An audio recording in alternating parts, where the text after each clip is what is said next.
Imagine an overwhelmed woman starting her day with a cup of coffee. Before you've even brushed your teeth, you've triggered your nervous system into high alert. You've essentially drunk a cup of stress. You deserve to feel calm, energized, and in control of your body and your life. If coffee feels like your lifeline right now, start by simply noticing how it affects you. Does it truly energize you? Or is it masking your exhaustion? But there's so much more to life than caffeine. What about feeling your best, having vibrant energy, experiencing joy and clarity and calm? Hi there, I'm Chaneen. As a certified health coach and kinesiologist, I help busy women in their 40s who feel tired, overwhelmed, anxious, frustrated, and stuck to live their best years in great health and balance. Together, we'll explore a life that reflects intentional living and lays the foundation for you to live your life's purpose and flourish in your 40s. Welcome to Becoming You at 40.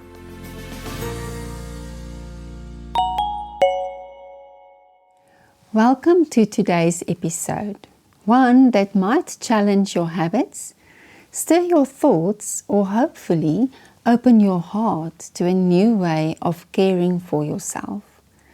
We're talking about something that's deeply woven into our daily lives: coffee.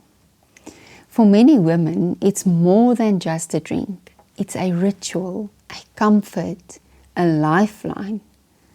But what if that comforting cup is quietly contributing to your stress, anxiety, or hormonal imbalance? This isn't about guilt. It's about awareness. It's about understanding how caffeine interacts with your body, your nervous system, and your already full plate of responsibilities. And it's about exploring gentle, nourishing alternatives that support your energy, clarity, and calm. I'll be sharing my own story, one that took me by surprise, and offering insights that could help you feel more in control, more vibrant, and more connected to your body's actual needs. So grab your favorite herbal tea, settle in, and let's have an honest conversation about coffee, stress, and the power of conscious choices. You can join the Becoming You at 40 community by following my podcast, so click on that button now. Today's conversation might be a tough one. Some of you may feel this topic doesn't apply to you. Others might experience a wake-up call, and some may listen and shrug it off, not quite ready to accept what I'm about to share. But I invite you to stay open and listen with curiosity. Even if you are not a coffee drinker, you probably know someone who needs to hear this. And if you are one of the many women who rely on your daily caffeine boost, I encourage you to become more aware of how you feel after that so-called comforting cup. Before we dive into today's topic, I want to share a personal story with you. A few weeks ago, I started experiencing intense moments of anxiety. I felt shaky, my heart would race, and I became unusually nervous about even the most minor tasks on my to-do list. It felt sudden and out of the blue, like I was fine one day and the next I was overwhelmed by alarming symptoms. My sleep was also affected. I'd wake up in the middle of the night and struggle to fall back asleep, lying there with my mind racing. Concerned, I took a step back to reflect. I hadn't gone through any traumatic event that could explain this shift. So I booked a session with a colleague to help me unpack what might be going on. We talked through my routines and habits and recent changes, and that's when it hit me. Over the past few weeks, I had unconsciously increased my coffee intake. What used to be 1 cup a day had slowly crept up to 3. I hadn't even noticed the shift, it just happened. And curious to see if caffeine was playing a role, I decided to take a break from coffee. The first few days were very rough. I had throbbing headaches and I felt sluggish. But after a few days, something shifted. My mind felt clearer. The anxiety began to fade, and my sleep, it improved dramatically. This experience reminded me how easy it is to overlook the impact of something so familiar, something we consume daily without giving it a second thought. It also reminded me of the power of tuning into our bodies and making small changes that support our well-being. Coffee is more than just a beverage. It's woven into our routines, our relationships, and even our identities. I see clients who can't start their day without it. Some have invested in high-end machines to brew that perfect cappuccino at home. Coffee capsule machines bring cafe-quality drinks to your kitchen. More than 90% of people in the Western world consume coffee on a daily basis. It's part of our fabric. It's tied to our laughter, tears, brainstorming sessions, and moments of solitude. We meet friends over coffee. We network over coffee. We shop with coffee in hand. It's everywhere, comforting, familiar, and socially accepted. But here's the hard truth. Caffeine is a powerful stimulant, and while it is legal and widely consumed, it acts on our nervous system in ways that can be harmful, especially for women in their 40s already living in a state of chronic stress and unbalanced hormones. Caffeine triggers your sympathetic nervous system, which engages the fight or flight response. This system evolved to help us escape danger. When activated, it floods our body with adrenaline, increases your heart rate, and sharpens your senses. In the past, this response helped our ancestors survive wild animals or other threats. Today, the danger is totally different. It's meeting deadlines, expectations, notifications, and the pressure to do it all.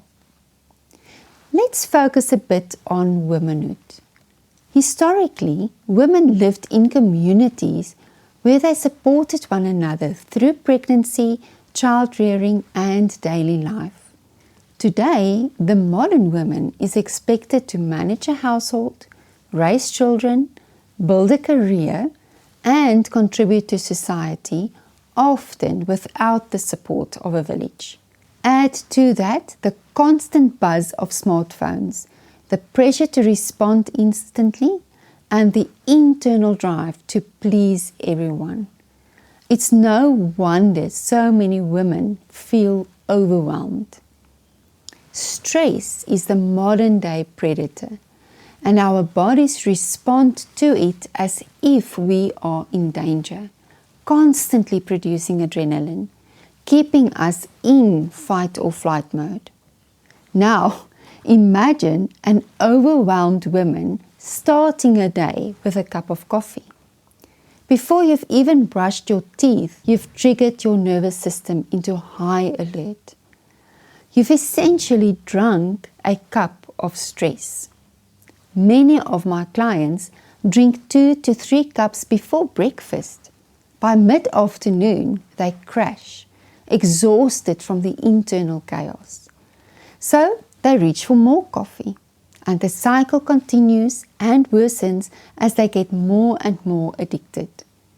Some believe they are managing their stress when they step into an intense meeting with a cup of coffee in hand. Afterward, they reward themselves with another cup of coffee without realizing that they are actually feeding their stress. Caffeine is highly addictive, and withdrawal symptoms can be intense. We talk about headaches, irritability, and fatigue. Yet, caffeinated drinks are socially accepted, and coffee is even celebrated. Now, please don't get me wrong. This episode isn't about guilt-tripping you. It's about awareness and empowerment. You deserve to feel calm, energized, and in control of your body and your life. If coffee feels like your lifeline right now, start by simply noticing how it affects you. Does it truly energize you? Or is it masking your exhaustion? Now layer that with the hormonal chaos of perimenopause or menopause, and it can feel like you are a walking storm, overwhelmed, irritable, and out of control. That's exactly how I felt, but not anymore. I can't tell you the difference it has made to my life and my health since I cut back on coffee.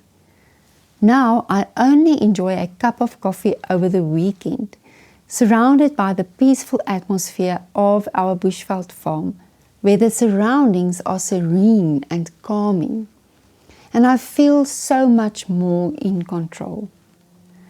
If you can relate, if deep down you know it's time to cut back, but the thought of letting go of this comforting habit leaves you anxious or even panicked, I get that. You might feel like coffee is your lifeline, but there's so much more to life than caffeine. What about feeling your best, having vibrant energy, experiencing joy and clarity and calm? You don't have to quit coffee overnight, and you certainly don't have to do it alone. I've supported many women in prioritizing their health, well-being, and self-care through sustainable lifestyle changes, and I'd love to help you do the same. Let's make this happen for you. Book a complimentary Becoming You at 40 coaching session with me, and let's work out a plan to help you establish balance in your life. The booking link is in the description box. You can also visit www.dayenucare.co.za to book your session. And don't worry, I will not be leaving you hanging today. Here are a few alternatives for you to consider. Starting your day with a cup of herbal tea can be a gentle and nourishing way to begin. Many herbal teas such as chamomile, rooibos or lemon balm have naturally calming properties that soothe the nervous system, helping you start your day feeling centered and in control. Unlike coffee, which can dehydrate you, herbal tea also supports hydration after a whole night's sleep. Even better, begin with a glass of water. It's simple yet powerful way to signal to your body that it's safe, supported, and ready to wake up naturally. Movement is another beautiful way to energize yourself. Gentle stretching or a short walk in the morning can ease muscle tension, boost circulation, and help you feel more present and prepared for the day without relying on caffeine. And then there's breath work. Nothing communicates calm more effectively than deep breathing. Just 10 slow, intentional breaths can activate your parasympathetic nervous system, which is your body's rest and restore mode, letting your system know there's no danger, no need to rush, and no reason to brace for stress. Finally, a nourishing breakfast sends a powerful message to your body. It says you are safe, you are supported. When your body receives fuel early in the day, it doesn't need to go into survival mode searching for energy. It can rather focus on thriving. So next time you reach for your morning coffee, ask yourself, am I fueling my body or feeding my stress? Start making choices that support your body, hormones, and overall well-being. Thank you for joining me for this honest and eye-opening conversation. I know it's not always easy to rethink something as comforting and familiar as your morning coffee, but awareness is the first step toward transformation. Please share this episode with your friends and family. If today's episode resonates with you, know that you are not alone. Many women are navigating stress, hormonal shifts, and the pressure to keep going. And I want you to know that there are gentler, more nourishing ways to support your energy and overall well-being. You don't have to give up coffee overnight, and you certainly don't have to do it alone. I've helped many women make small, sustainable changes that lead to significant shifts in how they feel, and I'd love to support you too. If you're ready to explore what life could feel like with more clarity, calm, and balance, please reach out. Let's make this journey one of empowerment, not deprivation. Book a complimentary Becoming You at 40 coaching session with me, and let's work out a plan to help you establish balance in your life. The booking link is in the description box. You can also visit www.dayenucare.co.za to book your session. And if you are ready to start your transformation journey, you can purchase a coaching program through my website as well. My combined offering includes a free kinesiology session with my coaching programs, which can further support your transformation journey as I apply various balancing techniques to help you regain balance. Until next time, take care of yourself. You are worthy of always feeling your best.